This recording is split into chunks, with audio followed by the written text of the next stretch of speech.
Welcome to Beat Diabetes. I'm Dennis Pollock, and today we're going to be looking at 10 different action steps that will significantly improve your glucose levels and your A1C. If you've been eating the standard American diet or the standard African diet or the standard European diet or Asian diet or Hispanic diet, just employing one or two of these actions could result in a major improvement of your average glucose levels and your A1C. Even if you reject 5, 6, or 7 of these steps, if you say yes to 2 or 3 of them, you will almost certainly improve. So let's get into them. The first action step is to give up sugar and any and every food product that contains significant sugar. So no table sugar, obviously, but also no ketchup, no sweetened yogurt, no barbecue sauce, no sweet pastries or desserts.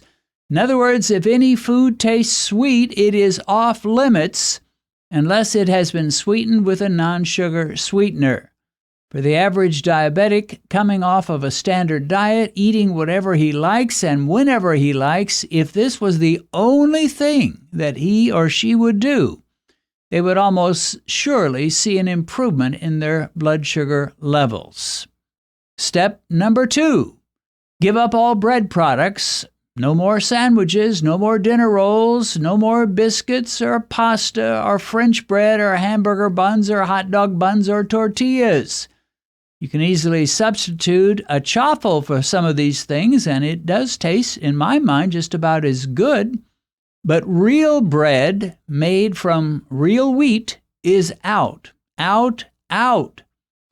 Bread spikes glucose nearly as fast and as hard as sugar does. Keep in mind, I'm not just talking about nasty old white bread.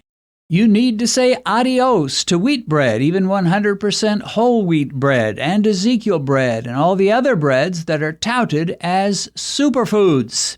If it looks like bread and feels like bread and smells like bread and it's made out of wheat, give it up. Again, for a severe diabetic, if this were the only thing you were willing to do, your blood sugar levels would likely show definite improvement.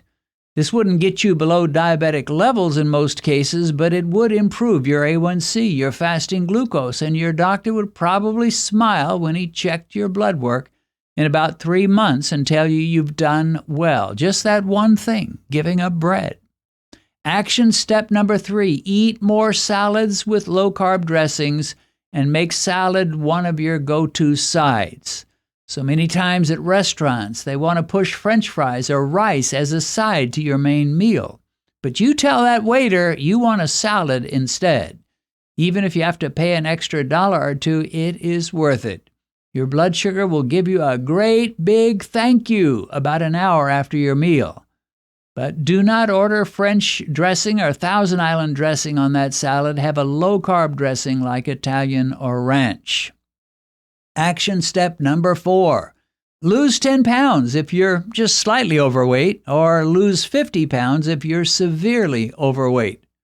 For some people, especially diabetics in their 30s and 40s, the younger ones, the major reason they are diabetic is the extra pounds that they're carrying. Even losing as little as 10 pounds could make a difference. But if you're over 300 pounds total, you might need to lose at least 50. Every pound of flesh that hangs on your body is making you diabetic and keeping you diabetic. And if you lose some weight, your glucose levels are very likely to reflect that. No, that's probably not going to bring you back down to pre-diabetic levels all by itself, but it will make a difference. Step number 5, give up potatoes. In many countries, potatoes are a huge part of nearly everybody's diet, and that is a shame. Potatoes may work fine when you're 25 and slim and you work hard all day, but they are terrible glucose spikers when you're 55 and on the heavy side and you're not very active. Not only do they have a lot of carbs, potatoes have fast-acting carbs. They can raise glucose lightning fast. Within 45 minutes after eating, your blood sugar is off to the races and you're just getting started.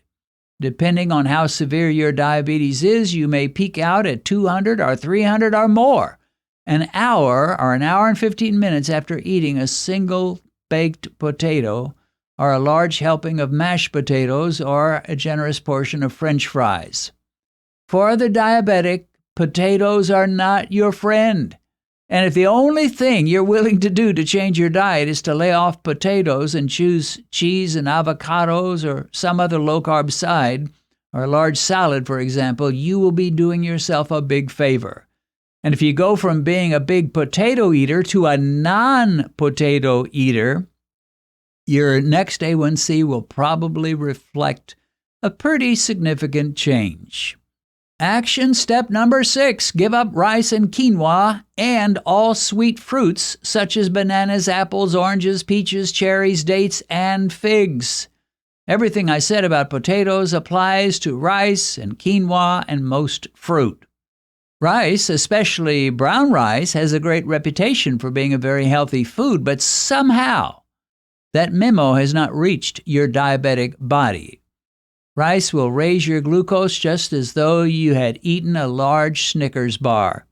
And even quinoa, with its exotic reputation, is no friend of the diabetic. And don't even get me started about fruit. Again, your diabetic body cannot possibly tell the difference between fruit and candy. And if you don't believe me, ask your little friend Mike the glucose meter. He'll set you straight. Okay, action step number 7, employ time-restricted eating, eliminating snacking, so you just have your meals and nothing in between, and you limit your eating to a 6 or 8 hour window, ideally throughout each day. An example of this would be if you eat your first meal at 10 a.m., then you don't have any snacks between meals, and you have your last meal at 4 p.m., and that makes a 6-hour window, or you could go to 6 p.m. with an 8-hour window of eating. In my own case, my first real meal is normally at around 1 p.m., and my final meal is around 7 p.m. However, I do have a cup of bulletproof coffee around 9:30 in the morning, but I don't count that as a part of my window since I'm simply ingesting a little fat in my coffee, which is almost always cream and butter, and it simply will not spike my blood sugar. Once again, this one step, all by itself, forget about all the others, even if you eat a lousy diet, but this one thing could give you significant improvement in your fasting glucose, your A1C, and your average daily glucose levels. Action step number 8, give up all sugary drinks, which would include all sodas, except for diet sodas, and even them you want to be rather conservative with. Give up all fruit juice and all so-called energy drinks. For some people, that might not be a big deal. They may not drink these things too much anyway. But for many Americans, and I'm sure lots of people from other countries, they just drink Cokes and Pepsis and orange juice and grape juice and Monster energy drinks and Gatorade almost nonstop every day. And were they to cut off this terrible habit of force-feeding liquid sugar into their bodies, they could not help but improve their glucose levels in a big, big way. Action step number 9. In your meals, lean heavily toward fat and meat of all kinds. Meat is quite filling, and fat is as well. Don't be afraid of cream and butter and olive oil and marbled steaks and hamburgers and fatty salmon and roasted chicken. You may still be stuck in the concept that meat and fat will create heart attacks, but open your eyes and check out the research. That fake science that tells you that meat's going to give you a heart attack, well, that's coming straight out of the 1970s, when our government and our health industry perpetuated the greatest food hoax in the history of the earth, telling us that fatty steaks were a deadly poison. But Fruit Loops, they tell us, and Cocoa Puffs, well, those things are heart healthy. They even had the little check to prove it. The research that has been done since those ancient, simple-minded days says 3 things. Wrong, wrong, wrong. And finally, action step number 10, give up breakfast cereal altogether. Not just the highly colored sickly sweet cereals, but the cereals that are considered healthy, such as Bran Flakes, Cheerios, muesli cereals, grape nuts, granola, and even, gasp, oatmeal. The problem with cereal is that all cereal is grain-based. There's no cereal made from meat or vegetables, and your handy little neighborhood glucose meter will scream at you that they are your enemy, your foe, not your friend. So there you have it. Any one of these 10 action steps can improve things for you, but the reality is if you just adopt one or two, you're probably not going to lower your glucose fast enough or bring it into a non-diabetic level anytime soon, if ever. You'll improve, however, if you're eating a standard high-junk, high-carb diet, but it's just not going to be enough. The truth is this: if you have diabetes, you need to do more than just improve. Improving is good. It's far better than the reverse, getting worse. But you need to get free from diabetes altogether.